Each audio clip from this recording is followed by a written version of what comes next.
Hi Sven.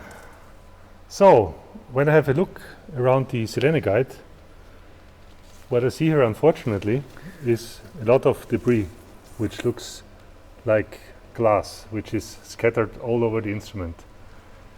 Can you explain what happened? Yes, absolutely. It was quite a fascinating event, actually. You might remember from one of the last videos that we have those glass plates inside the vacuum chamber to protect or basically to enhance the thermal isolation of the things inside the vacuum vessel, but also to improve the radiation situation. Now, when we designed the chamber, we were designing it in a little bit different environment than we have here. I will come back on that. But what we were thinking, basically, is that we have this vacuum chamber, which hangs on a crane and is then lowered down on the carrier.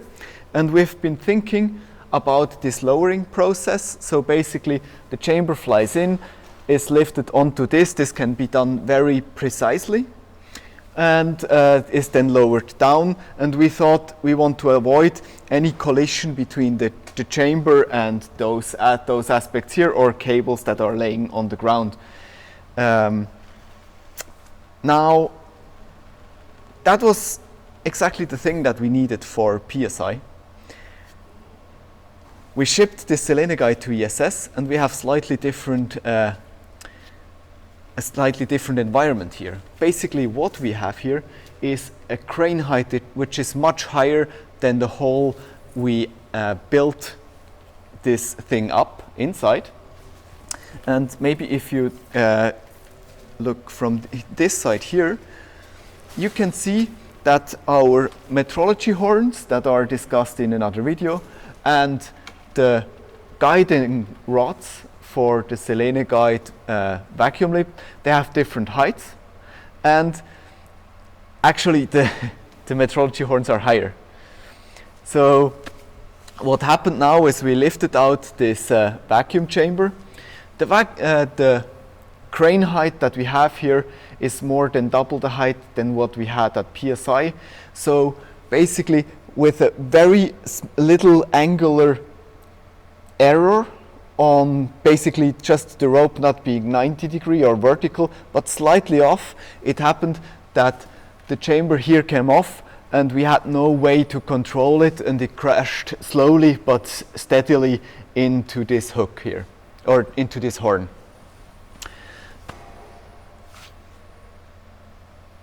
It is interesting because basically the system, this is a situation that would be easier controllable with a lower hook height, but it is also interesting from another point of view.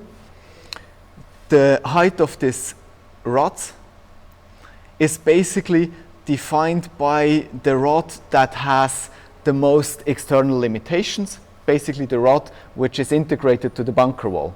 This is the only rod that cannot be higher, and therefore we have been thinking about this as a limit, this height as a limit, but of course here we don't have this limitation. We're going to increase the height of those rods, and with that damage like these glass splinters will be avoided in the future. So it was basically an accident, and as a mitigation we will make these rods a little bit longer or add some extension, and then this accident in this form can not really happen anymore. Thanks for the insight, and I think now we must clean it up.